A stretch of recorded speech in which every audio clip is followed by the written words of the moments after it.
Behind steel-reinforced cement walls, beyond electronically controlled barriers formed out of cold-rolled steel, 9 men huddled around a rickety plywood table in the gymnasium's equipment room playing Texas Hold'em. Hours earlier, the storm had closed the exercise yard and knocked out the television signal. More than a dozen spectators watched from the sidelines. Most owned sculpted chests with thickly muscled arms, whose inked skin depicted skulls, snakes, guns, knives, and tribal scrollwork. More cautious onlookers leaned against the block wall to prevent flanking maneuvers. Men filtered in and out of the room where clanging and banging iron resonated from the weight pit on the other side of a shared wall. Those noises accompanied the storm's thunderclaps, like a Caribbean steel band at a warehouse rave. Bored and storm restless, a tense feeling hung in the air. Excitement and danger preceded each exhalation. And just as a human wave swept around the sports stadium, darting glances flowed from person to person in the crowded room. I owned the unenviable distinction of being the youngest man in the prison. Perhaps my youth explained why I could not pinpoint the reason why the room felt electrically charged. But anybody tuned into prison life would not deny it. It was a feeling without texture, a knowing without context, a hunch that raised the small hairs on the back of the neck, the stuff from which phantoms were born, penitentiary ghosts. Garland, your bet. Don't let the thunder scare you off.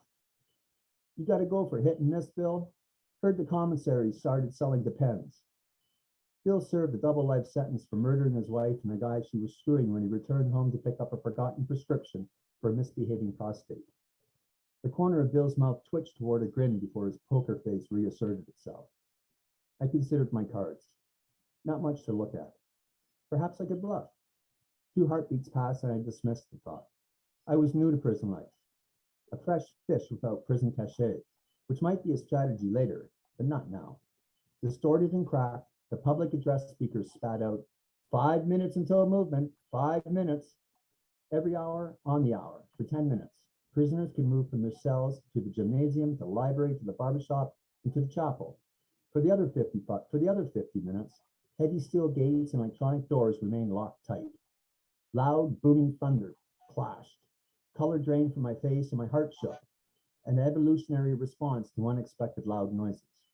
Lights blinked, then buzzed and fluttered back to life, which reminded me of Egypt and the sound of ordnance exploding during maneuvers. Once that sound ingrained itself into the brain, it never really went away, and it always made me freeze while I gauged distance, elevation, and timed impact by the high-pitched whistle and zoom 50-pound shells produced as they parted the air. The problem being, once you calculated the impact point, it was too late to avoid the blast radius unless you were hunkered down, forcing yourself not to hold your breath. If caught out in the open, if the glowing gobs of burning fragments flung upon impact did not obliterate you, the percussion waves shattered the heart and turned the brain into jelly, atomizing neurons and synapses. Come on, Garland, put up or shut up, coaxed Bill, 3 players to my right. Fine, I fold. I'm with Garland in South Street South and nowhere else. Ace mucked his cards into the slush pile. Does Garland take that long to play chess, Hank? Longer. As soon as I nod off, he'll edge a pawn forward. $8 bet, Bill. I call. Hank shoved chips in the pot. Burn and turb the river card, Garland, before the cards decompose. Light-hearted chuckles followed as I burned the top card into the slush pile and flipped over the jack of spades. 3 spades, a diamond, and a club showed on the table.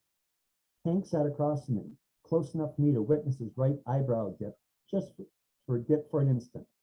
Had I not been looking for it, I would have missed it.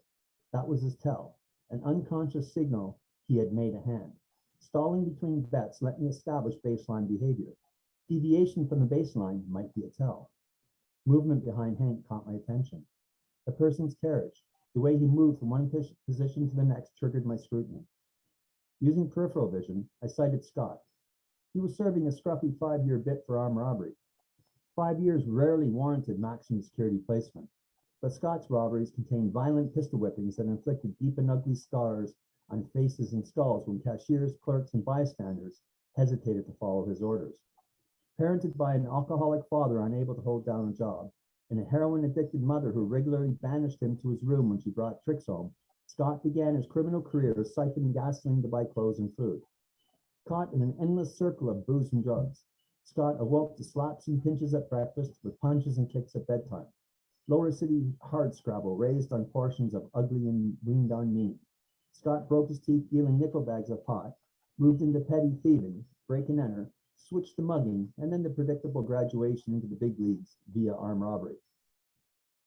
Drugged out nights riding a whirlwind high induced by sucking on a glass pipe stuffed with ice or shard, cousin to bathtub speed, or feeling sketchy and twitchy after a 3-day run, smoking crack cocaine when his preferred shard was unavailable, drunk on whiskey most every other day and night, a hooker on his dime to devour the drugs and to serve his carnal needs so long his 20s and 50s crammed his pockets, described his career path. Waking up hungover, ugly, mean, and nasty in some sleazy motel defined his life of hazy stupor and blurry sleaze. Scott slid out from behind a spectator wearing a stoic expression that hid his intent as though he worked hard to remain unnoticed, trying so hard not to earn attention from anyone that he had drawn mine when he stepped closer to the table. His eyes briefly narrowed when he looked in Hank's direction. Self-preservation instincts honed over 100,000 years of evolution rang shrilly in my old brain, sometimes called the lizard brain.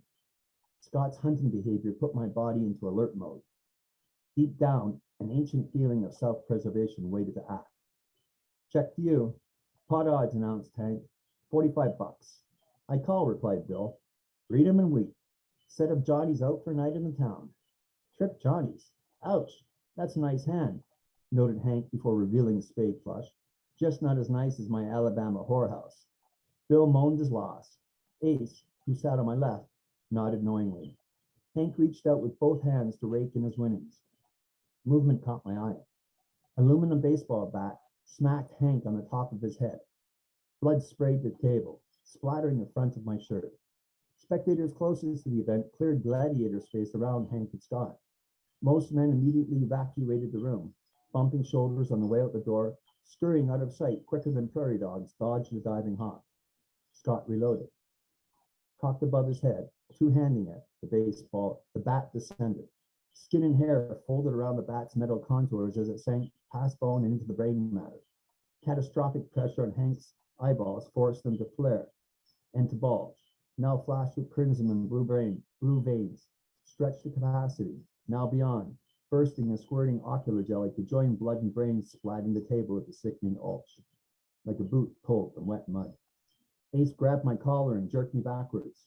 Without realizing it, I had gained my feet and stood with my hands raised protectively, waiting for the bat to make a threatened move in my direction. Most men had backed away from the carnage or had frozen in place. Regret I had not leapt forward to stop the second swing swept across my thoughts. Two players on Hank's right had moved so quickly they had fallen backwards out of the chairs and were picking themselves up off the floor. Ace said, "Move, Garland. Wipe your face in the sheet. Don't run. Walk normally. Don't let the bottle and stoppers notice anything when we pass the security bubble. Keep your head down. Wait, Hank, shouldn't we? There ain't no Hank no more.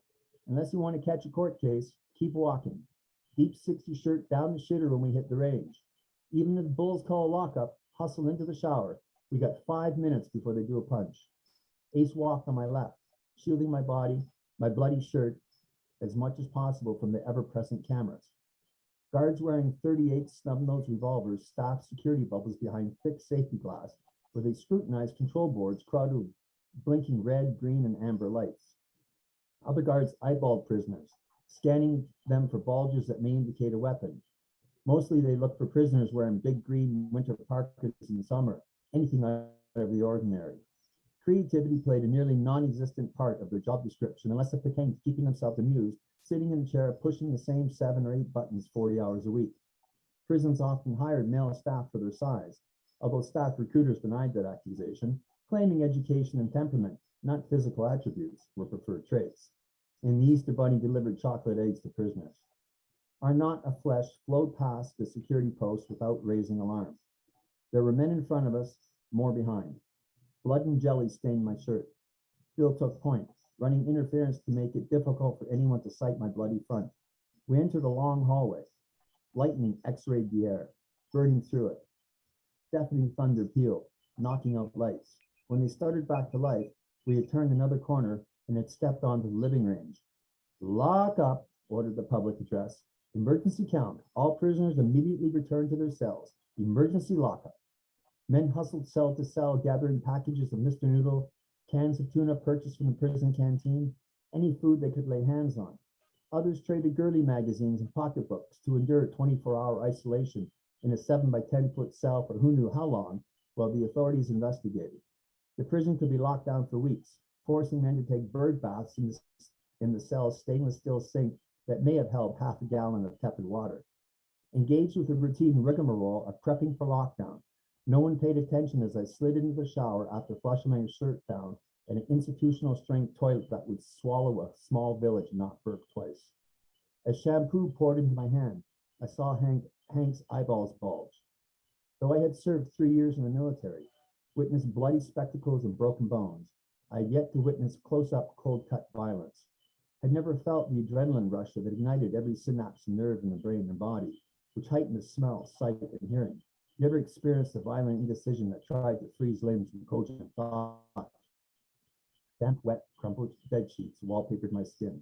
Sprawled through my body in a cotton cocoon, I woke trembling in my apartment. Usually I felt thirsty and needed to pee. On most nights, bulging eyeballs catapulted me to wakefulness. Jackknife straight up, arms raised, fist balled. Seldom did I recall stepping into the shower. Sometimes I would see a nondescript face with empty eye sockets, but I never recognized Hank without his eyes. Not once, not ever. Night terrors now arrive more frequently and with added intensity. Post-traumatic stress disorder penance. Karmic compensation for the life I had taken in that alley on that pivotal night when all joy turned sour, now 13 years earlier. During my years inside the cement and steel Leviathan, I had viewed more gruesome spectacles than Hank's fast and dirty baseball batting, had witnessed gory flesh sliced and diced incidents that bespoke how little life meant to men who had nothing to lose in animalistic existence. But it was Hank's face that refused to stop replaying itself. Quantum mechanics and space-time conjoined to return me in perpetuity to that event. On other evenings, I relived the night I had killed one mugger and put a second in the hospital. Those were the nights I woke up shouting and screaming, woke up straining and jerking, trying in vain to stay my hands before I ruptured life. It was as though a puppeteer controlled my limbs, reducing me to a spectator repeatedly forced to watch and to listen as bones cracked and snapped. Before that night, horror was just a movie at a theater. Now it was real and it dwelled inside me. 1 year ago today, having served 12 years behind bars, Pro Board Canada granted me statutory parole. It made no difference where I slept, in prison or my apartment. Night terrors found me. Parole does not serve up freedom. Memory exacts penance the conscience must pay with nightly interest. I never knew what pain was until I did, and now it won't stop.